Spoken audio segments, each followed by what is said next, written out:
igitabo uheruka gusoma cyitwa ngo iki? Urakibuka? Niba utakibuka ugomba kuba umaze igihe kinini udasoma. Igihe se umaze udasoma cyo kingana gute?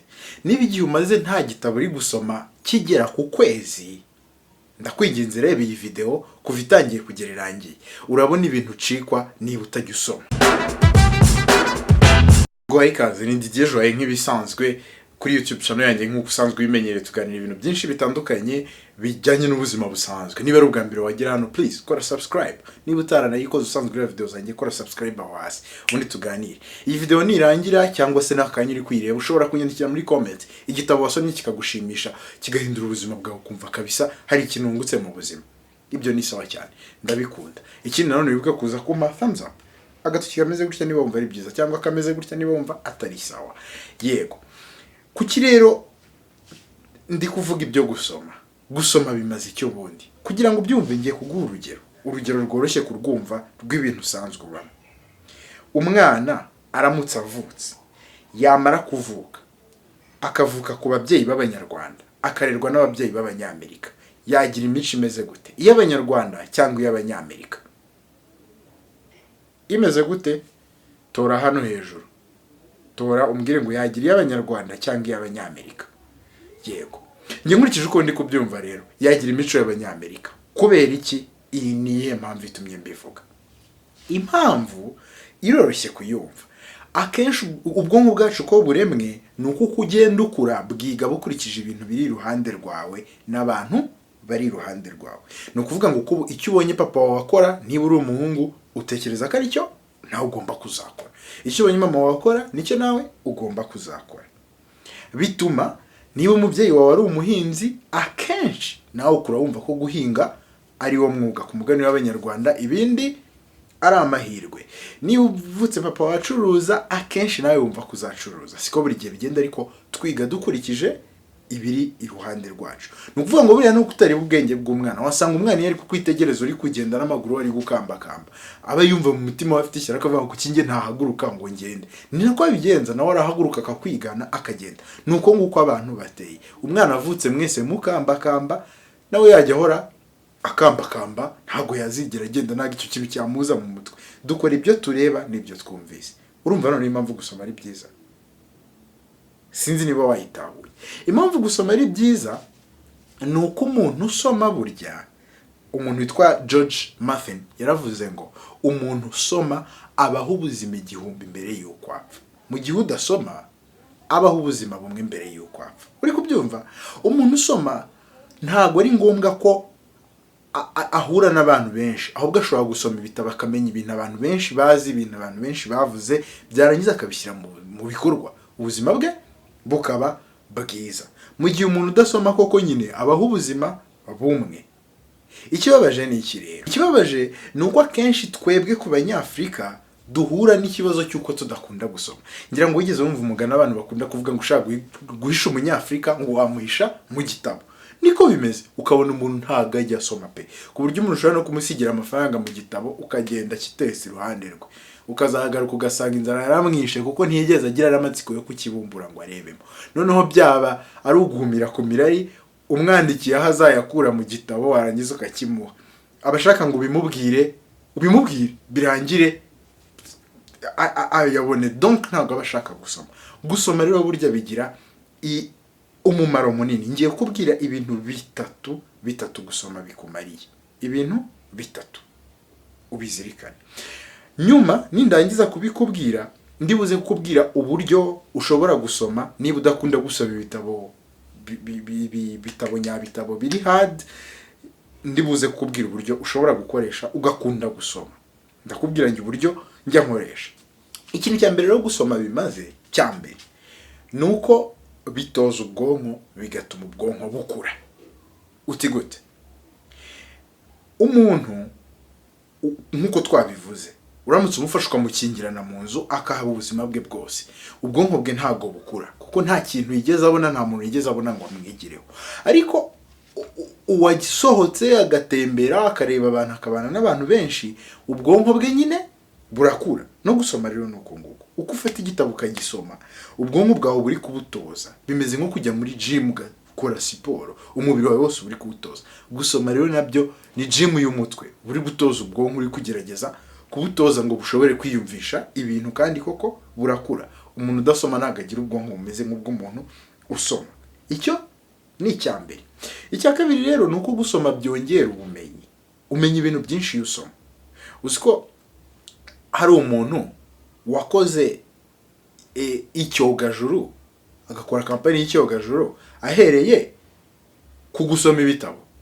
N'uyu mugabo uyu nguyu uri hano, uyu mugabo yahereye ku gusoma ibitabo gusa, gusoma ibitabo gusa, arangije akora kampani yo kohereza ibyogajuru mu kirere, kandi abyoherezayo. Bitekerezeho nawe, gusoma ibitabo ntibivuze ko wenda yatangiye kubisoma ntacyo azi kuri fizike, ubugenge bwo kohereza ibintu mu kirere yaraziho ibintu, ariko kuba yarasomye byatumye nyine atangira kuzana abantu barakora barabyohereza mu kirere. Urumva rero ko gusoma ari byiza. Yitwa Elon Musk. Ikindi kintu cya gatatu gusoma bimaze, niba utagisoma kikaba ari ikibazo kinini rwose ufite, ni uko gusoma byongera ubushobozi bwo gutekereza no kwiyumvisha ibintu. Ibintu navuze biratandukanye. Kuba ufite ubwonko bunini, kuba ufite ubwonko bukuze bitandukanye no kugira ubumenyi. Nanone kandi ubumenyi nabwo butandukanye n'ubushobozi bwo gutekereza. Ni ukuvuga ngo ubumenyi ni knowledge mu Cyongereza. Noneho ubushobozi bwo gutekereza ni imagination.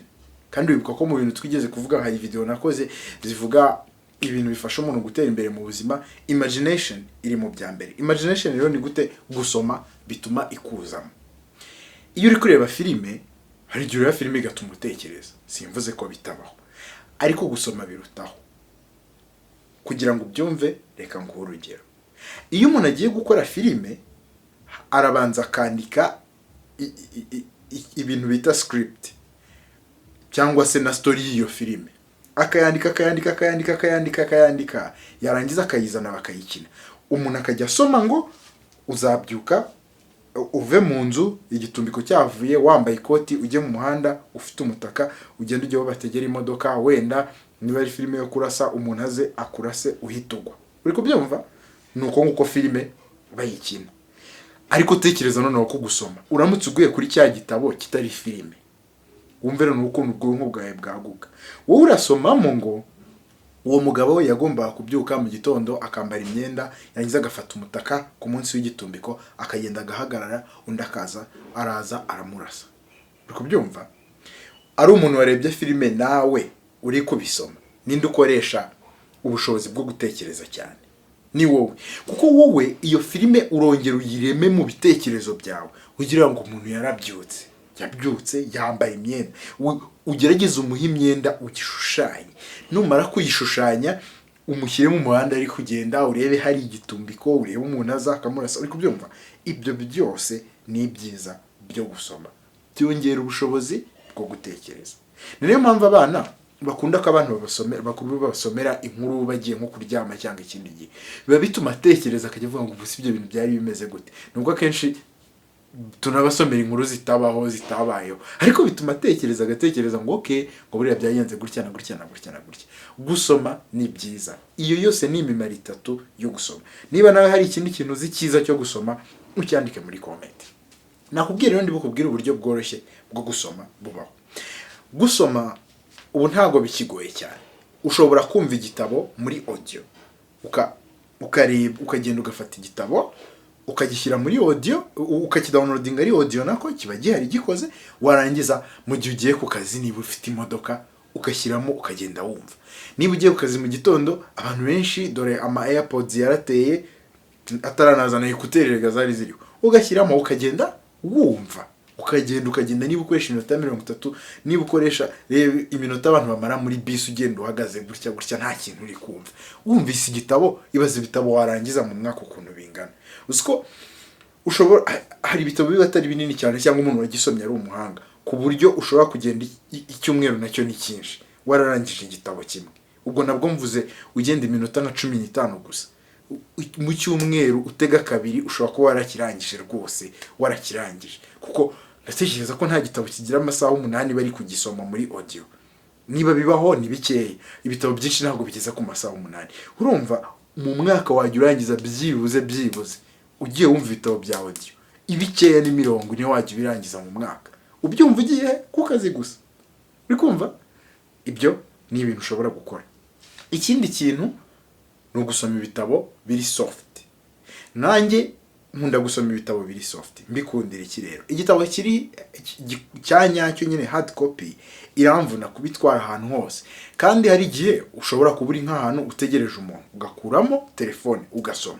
Wowe icyo ukora jya synchroniza application usomeramo igitabo muri telefone yawe no ku mashini, ku buryo ushobora gusoma mu mashini aho ugejeje, warangiza wagera n'ahantu ugiye wicaye ugakuramo telefone ukahasomera. Yego haje ibintu byinshi bifite screen ushobora gusoma rwose, si ngombwa gusoma igitabo nyagitabo kiri hard.